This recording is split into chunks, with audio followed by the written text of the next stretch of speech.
Et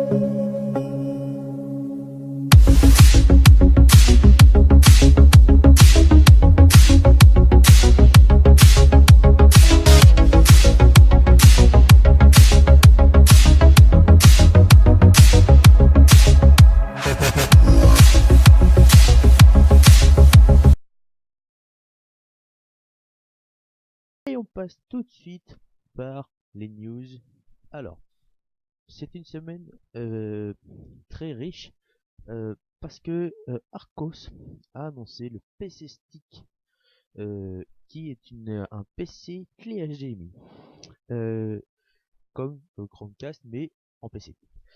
Alors, Arcos, plus habitué aux baladeurs, smartphones et tablettes, va lancer à la rentrée un PC sous Windows 10 en format clé HDMI comme le fait par ailleurs Intel, mais presque 2 fois moins cher, puisque là Arcos va le vendre à 99,99 euros, alors que celui d'Intel est à 180 euros. Alors certes, c'est pas la même configuration en termes de processeur, mais tout ce qui est mémoire vive, euh, connectique, tout ça est le même. Sauf que en plus de celui-là, euh, Arcos le mettra à disposition sous Windows 10, alors que celui d'Intel est sous Windows 8.1. Donc bien sûr, il aura un Atom, un nom barbare Z 3735F, ainsi que 2 Go de RAM et 32 Go de mémoire interne avec un port micro SD pour pouvoir augmenter cette capacité de stockage, du Wi-Fi et du Bluetooth bien sûr, pour pouvoir mettre un clavier Bluetooth par exemple dans son canapé, regarder la télé, on est tranquille, on a ça, on est plus embêté. Ah ouais, tant qu'on parle de Windows 10, autant continuer. Donc c'est Windows 10, il y a une nouvelle bêta en cavale sur le web. Alors que quelques images ont fuité vraiment sur le web, nous montrent un grand nombre de nouveautés. Donc c'est avec le navigateur Spartan qui change de nom, qui devient Windows Edge. Pourquoi? Je ne sais pas. Euh, Après l'apparition d'un nouveau icône, de nouvelle pardon icône permettant de partager une URL ou du thème Dark, maintenant il peut être installé sur ce navigateur. Et maintenant aussi, grosse révolution, non je déconne, sur ce navigateur, sur la première bêta, on ne pouvait pas changer le moteur de recherche qui était du coup Bing, alors que pour ceux qui aiment Google tout simplement, c'était très frustrant là-dessus. Alors, et il n'y a pas que ça d'ailleurs qui a changé sur Windows 10 pour l'instant, c'est le store en bêta. Il a disparu. Pourquoi on sait pas. En même temps, c'est que des fuites, hein, donc après il y a eu quelques autres améliorations esthétiques sur les animations, on va y arriver, et sur les grandes vignettes de Windows Edge, du coup, anciennement Spartan, et de la calculatrice. Voilà. L'utilité est relativement moyenne, hein. Surtout que quand on se sert de la calculatrice sur PC, c'est pour faire 4 plus 5. Voilà. Alors, maintenant on va passer un petit peu au gaming, même si on reviendra sur la tech un tout petit peu plus tard. C'est Star Wars Battlefront qui a annoncé sa première phase de test, qui est prévue de sortir pour le 20 novembre prochain, qui va être édité par DICE. Et bien sûr, avant d'être sorti, l'habitude chez les producteurs comme ça, c'est de faire des bêta et alpha. Et là, depuis hier, donc le 2 juillet, à l'heure où on enregistre 10 ans, il y a, il y a des invitations qui ont été invitées. Et si vous avez été la chanceux qui avait été invité pour tester et bêta-tester Battlefront, euh, cela servira à EA pour tester les serveurs et pour avoir les premiers retours sur le jeu. Et vu que tout à l'heure on parlait de Windows 10, maintenant on va parler de Microsoft. Microsoft aurait étudié un possible rachat d'AMD, les amis. Le contenu de ces discussions est vraiment incertain, mais ce genre de rumeurs se multipliant, ça laisse à penser qu'AMD a fait quelque chose pour dire hey, hey, nous on veut se faire racheter. Donc voilà. Et Microsoft pourrait être intéressé par ces puces AMD, notamment pour la Xbox, hein, parce qu'on sait que c'est AMD qui fait les puces de Xbox, mais euh, ça serait, il pourrait dire, voilà, maintenant on fabrique l'Xbox de A à Z, et puis basta. Et donc, vu qu'on est dans le gaming, et qu'on parle Xbox, on va parler des Steam Machines et ces accessoires qui sont en rupture de stock pour les précommandes. Alors, qui sont honorés pour le 16 octobre prochain. Donc Valve avait débuté une opération il y a quelques mois avec le Get It Early, donc autrement dit le obtiens-le maintenant, plutôt, pardon. Et elle a pour objectif d'envoyer la Steam Machine, le contrôleur de Valve ou le Steam Link, vraiment pour le 16 octobre. Donc c'est vraiment pour dire, bon bah vu que vous avez investi avant tout le monde, et ben voilà, on vous avance le jour le 16 octobre parce que vous êtes les premiers achetés. Mais ceci, enfin c'est pour les machines Valve, hein, mais les autres, il y a des autres constructeurs qui eux ne sont pas en rupture de stock. Donc si vous voulez une Steam Machine, passez pas par Valve, mais allez voir sur matériel.net notamment. Je sais qu'il y en a. Et il y a une deuxième vague qui est en train de se faire chez Valve pour les ventes en précommande. Ce serait pour le mois de novembre. Et là, on ne sait pas encore la date. Alors, donc là on parle toujours de gaming. C'est le Sony qui écrabouille la concurrence en Europe car ils obtiennent entre 90 et 70% au minimum dans tous les pays de l'Europe le marché des consoles de nouvelle génération, donc avec la PS4. Waouh, c'est monstrueux quand même. Et son président ne veut pas changer une équipe qui gagne, malgré le coup de massue qu'ils ont pris lors de l'E3 à Los Angeles, avec la rétro comptabilité de la Xbox, où là Microsoft a tapé très très fort sur la table. Donc après, Sony a déjà tourné sa veste pour la PS3 en disant ce ne sera jamais un data center ou une TV. Et au final, un an plus tard, il y avait la télé sur la PS3. Donc, on va attendre un an. Et donc là, on va parler du site Kotaku, euh, qui le tient de plusieurs sources. Le Batman Arcade Knight, euh, si vous n'êtes pas au courant, le jeu sur PC a eu beaucoup de problèmes au lancement, notamment des problèmes d'affichage. Si on tirait par terre, on peut se jeter dedans, on arrivait dans le fond de la map, enfin ça faisait n'importe quoi. J'essaierai peut-être de vous le mettre en montage si là si vous voyez, donc c'est du vrai n'importe quoi.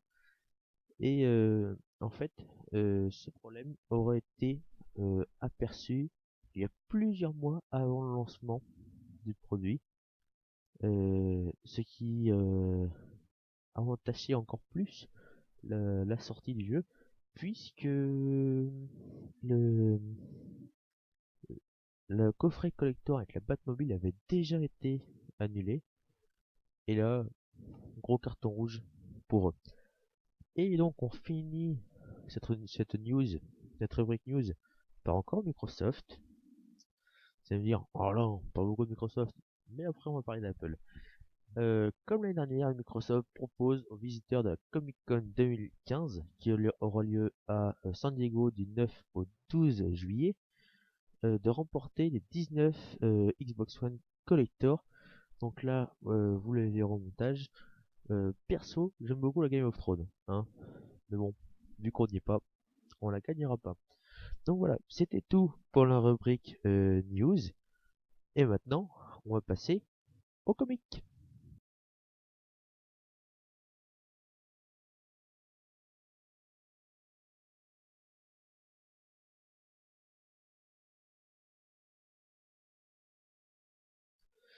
Et donc on commence cette nouvelle rubrique qui est les comics avec ce comics-ci.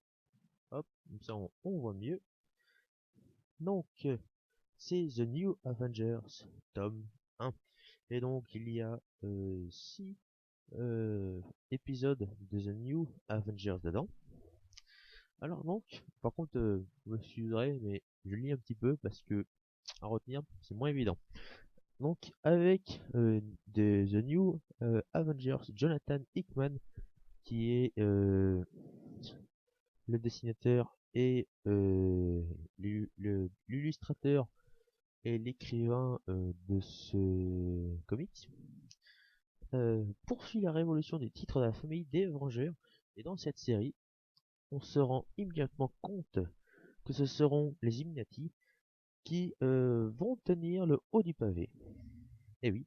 Et donc ces derniers constituent ensemble une sorte de secte secrète, un aéropage des principaux héros de l'univers Marvel, donc qui prend en grand secret les décisions les plus délicates qui peuvent changer à jamais le cours de l'humanité. Rien que ça. Une de ces rares membres fondateurs n'a jamais souhaité voir une telle association prendre racine. C'est la Panthère Noire, souveraine du Wakanda, que l'on peut voir en couverture. Voilà, je vous montrerai des plans tout à l'heure. D'ailleurs, je ferai des plans pour montage, histoire qu'on voit pas, voilà, pour pas juste réciter ce que j'ai écrit. Donc, on se retrouve en Afrique pour une séance d'initiation de jeunes guerriers sous la coupe et les regards bienveillants de T'Challa la panthère. Mais rien ne va comme prévu et une menace pointe le bout de son nez à travers ce qui ressemble fort à un disque de téléportation d'un autre univers ou d'une autre dimension. Donc le souverain est Black Swan, mais séduisante, qui semble venue sur Terre dans un but tout sauf amical. D'ailleurs, l'affrontement tourne à la déroute pour les héros. Les clans des Black Panthers étant clairement mis à mal, les genoux tombent comme des mouches, qui sont des nouveaux venus, qui représentent un péril évident pour la vie de la Terre. Mais c'est le début d'une formidable aventure qui va précipiter les Avengers vers un final dans lequel ils risquent fort de tomber et de perdre leurs âmes. Car la grande menace qui pointe à l'horizon, c'est la fin de tout, l'anéantissement inéluctable et contre la nature du multivers, le monde qui se rencontrent et se détruisent mutuellement. À chaque fois, le point de contact est le même, la Terre. Donc le phénomène s'appelle une inclusion, mais c'est le centre d'une longue épopée que Panini nous propose de retrouver en librairie avec une première publication en kiosque dans la revue Avengers. Il s'agit là d'un plus terrible choix que les grands héros de la Terre auront à accomplir dans toute leur carrière. Combattre le méchant et faire régner la justice, rien de plus facile à côté de la nécessaire de prouver un moyen de stopper les intrusions, ce qui risque force d'impliquer des prises de position radicales, des décisions cruelles, voire même de trahison de dimension en interne. Alors, après vous avoir récité ce que j'avais écrit, euh, on va parler des comics en lui-même. Comme vous avez pu voir, les dessins sont très jolis. En plus, il y a des bonus. Alors, on va essayer de vous les montrer, ça va pas être très évident. Je ferai des photos, je les mettrai en montage. C'est vraiment, vraiment sympa. Euh, je suis pas très fan des comics, d'ailleurs. Donc, mais si vous aimez les comics, je vous invite à aller voir la chaîne de Thibaut, euh, @TheBroTeam sur Twitter, et Lilim, qui ont une chaîne sur les comics et les librairies, enfin, et les romans plus littéraires. C'est Two Mini Books, donc vous aurez le lien de la chaîne en bas dans la description. Allez-y voir, parce que franchement, ils y connaissent. Et en tout cas plus que moi. Euh, donc, euh, on passe maintenant à la nouvelle euh, rubrique qui est logiciel et application.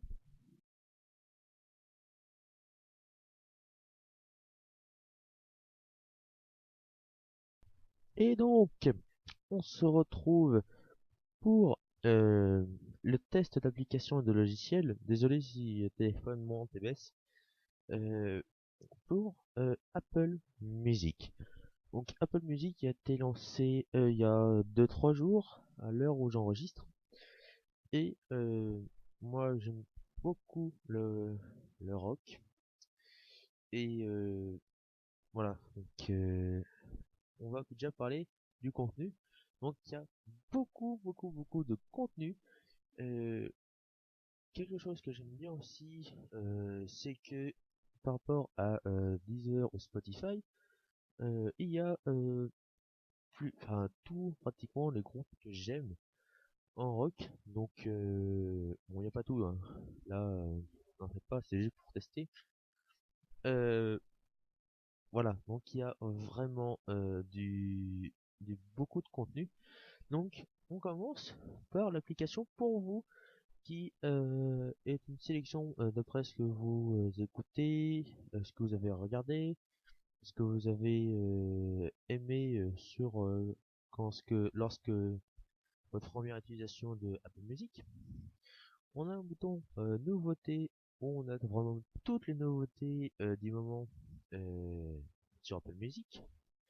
On a l'onglet radio avec Beats One qui est bon, une chaîne du coup en anglais.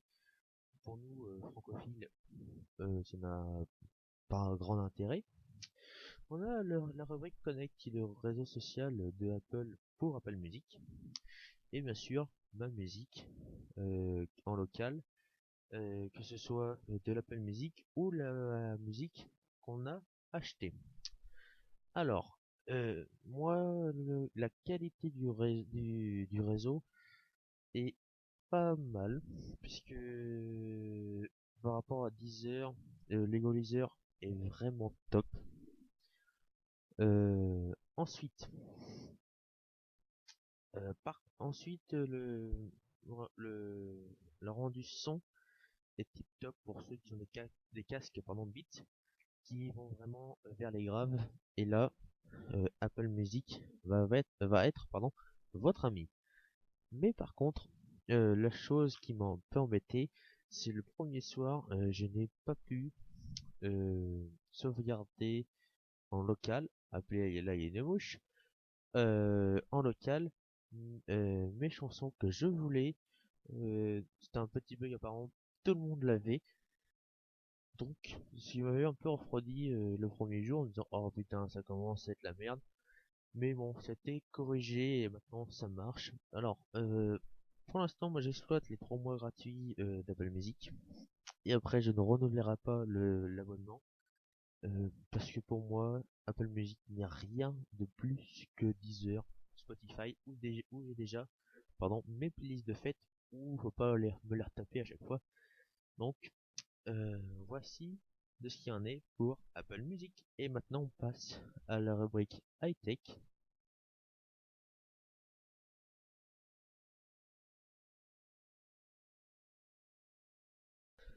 Et donc, voici, c'est parti pour la rubrique High Tech. Et cette fois-ci, on va faire sur le Chromecast. Donc le Chromecast, c'est ce qui fait tourner les images derrière moi euh, sur la télé. C'est une petite clé HDMI qui est connectée à Internet, dont on peut piloter avec son téléphone, hein. Paramétrer, on peut paramétrer d'ailleurs avec son téléphone, tablette et ordinateur.